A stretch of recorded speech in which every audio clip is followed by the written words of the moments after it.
Has this ever happened to you? You're minding your own business and then someone's like, hey, I got a great idea for a trade tree for you. And you're like, oh yeah, what's that great idea for a trade tree? And then they tell you that idea for a trade tree and you're like, that's a great idea for a trade tree. Why don't I do that? And it turns into a completely discombobulating interwoven nightmare? No, that's never happened to you? Well, a big thank you to Jacob Jocelyn on Twitter for telling us to make a trade tree for the story of Evander Kane going from the Winnipeg Jets to the Buffalo Sabres. Shout out to freelance editor Tom, F-L-E-T, Flet, as I like to call him, for putting in extra work on this one, because the story of Evander Kane ending up now with the San Jose Sharks, it's a very complicated one. And if Kane were to get traded in the time it took us to upload this video, making this video out of date, I think I'd cry. So, let's take a look at this trade tree. Holy cow, that's a lot of arrows, and it's wide. It's never good when it's wide. Okay,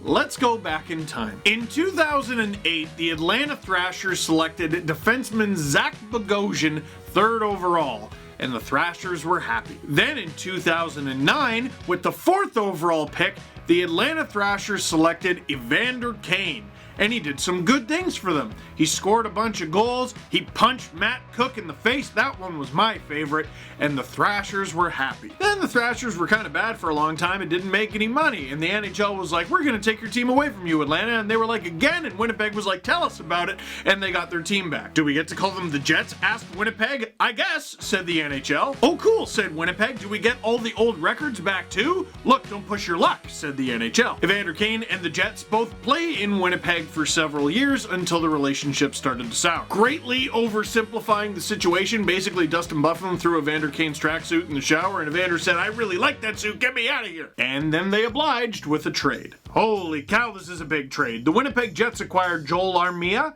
a first-round pick in 2015, former Rookie of the Year Tyler Myers, Brendan Lemieux, and Drew Stafford. In exchange, the Buffalo Sabres acquire former 3rd overall pick Zach Bogosian, Jason Kasdorf, and former 4th overall pick Evander Kane. Now, which side of the tree would you like me to go down first? The Buffalo side, which is confusing, or the Jets side, which is really confusing? I'll start with Buffalo. The context of the time adds an interesting little wrinkle to this deal. Bogosian and Kane both end up on the Sabres, which is a little confusing on account of the 14-15 Sabres were tanking. Badly tanking, like the greatest example of tanking over the last decade. And that would be because heading into the 2015 NHL entry draft, there was a player available, I'm not sure if you've ever heard of him, named Connor McDavid. And at worst, the Sabres would probably end up with a player who most scouts said would go 1st overall in most years, a guy named Jack Eichel. But why would they acquire Evander Kane, who is still a pretty good player, if they were tanking?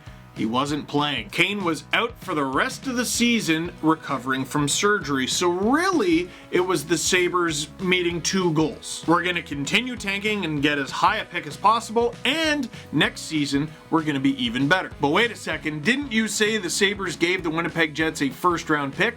It wasn't theirs, it was St. Louis's. That was the Blues giving the Sabres a pick in exchange for Ryan Miller because the Blues were trying to win the Cup. And then they didn't, and the Blues said, we're never making a trade with the Sabres ever again if we're going to try to win the Cup. Wait and see if they get it. Did they get it? Did you get it? Ryan O'Reilly, but that's another trade tree. Now, there's 2 popular and reasonable ways to evaluate who won a trade, and that is how the players did and how the team did. But both Kane and Bogosian had a heck of a time staying in the lineup as members of the Sabres. The Sabres got 440 games played out of this trade. 243 out of Zach Bogosian before recently losing him to Tampa Bay on waivers.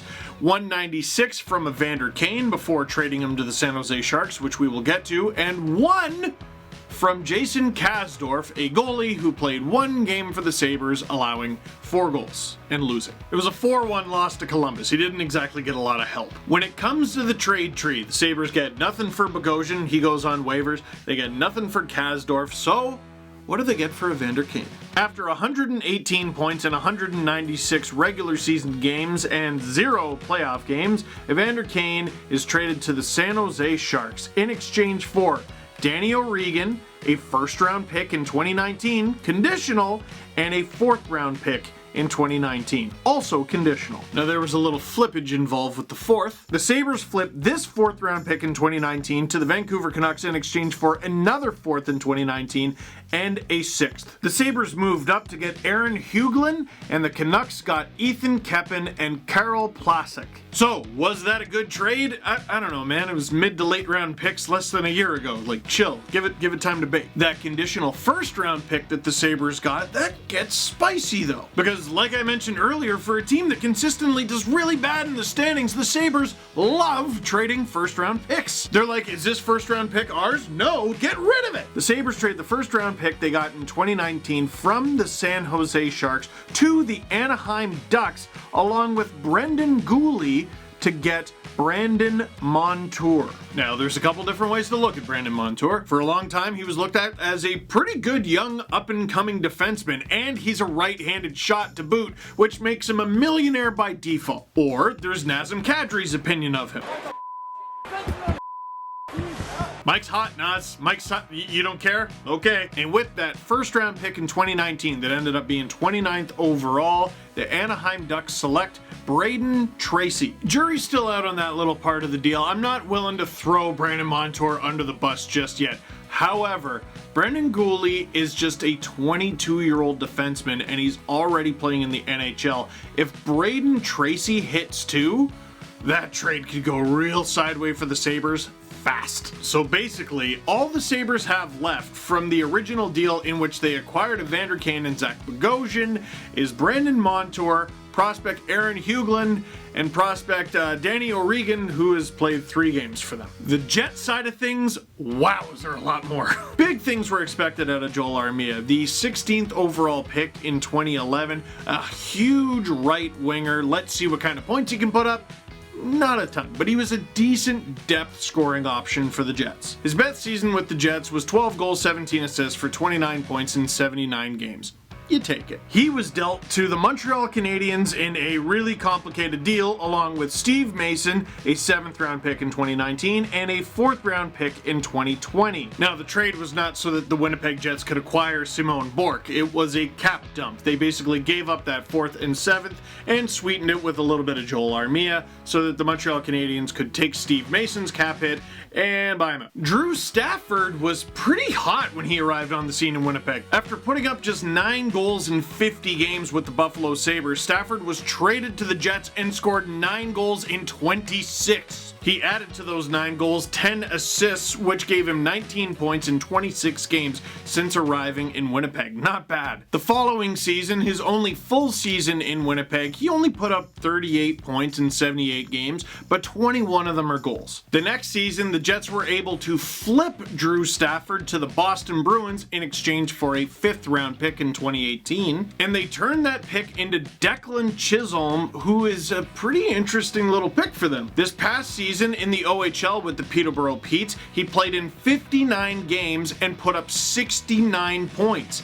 As a defenseman, actually, I should check. I have bad luck when it comes to the Petes and defensemen. No, real defenseman. Says so right there. Now, Tyler Myers, interesting cat. He's a 6'8", 230-pound right-handed defenseman for the Winnipeg Jets, so he's an extremely rare breed. And what's amazing is because he was a teammate of Dustin Byfuglien for all those years, he wasn't even the heaviest right-handed defenseman the Jets had. Not always the biggest analytical darling by any means, but he still played in 270 games as a member of the Winnipeg Jets and put up 114 points. Add to that the 8 points in 26 playoff games he had in Winnipeg.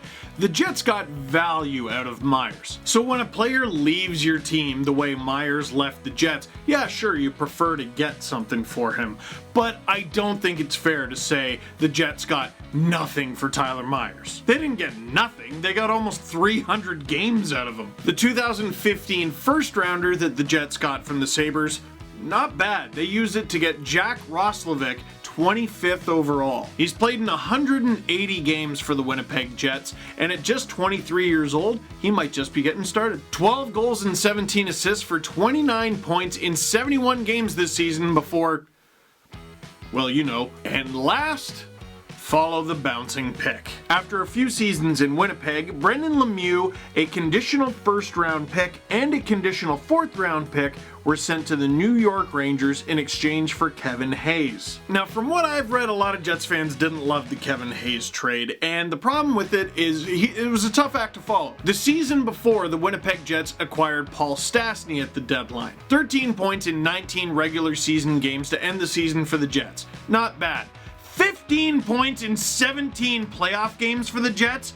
Awesome. The next season, the Jets get Kevin Hayes, 2 goals, 1 assist, 3 points in 6 playoff games, which I'm not great at math, but that's less. It's tough. I wouldn't say he was bad. It was just Stastny was awesome. Man, we just gave up Brendan Lemieux a first and a fourth for 6 playoff games? Well, not so fast. First, the Jets are able to trade Kevin Hayes' rights over to the Philadelphia Flyers in exchange for a 5th-round pick in 2019, which they used to select Harrison Bladel, a center who is currently 19 years old. Okay, there's something. Oh, but wait, there's more. That 4th rounder in 2022 they gave up, the conditions weren't met. They don't even have to give it up. Nice. And that conditional 1st-round pick, the Jets get it back. The Winnipeg Jets finally, after years of rumors, traded Jacob Trouba to the New York Rangers in exchange for defenseman Neil Pionk and that 1st-round pick back. Now, before you even say it, we all know that points aren't everything with defensemen, right? We know that, right? Well, who would have thought?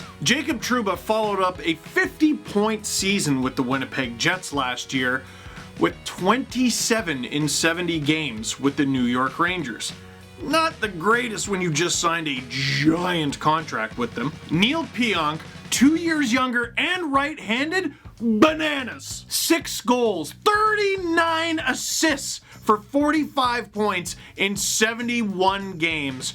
Crushing it with the Winnipeg Jets this season, and they desperately needed it, losing Trouba, losing Myers, and not having Bufflin in the lineup. Oh, and speaking of defensemen, with the 1st-round pick that the Winnipeg Jets got back from the Rangers, 20th overall, they select Ville Heinola. Now, in their early season struggles, the Jets played Heinola for 8 games, but they didn't want to burn the first year of his ELC.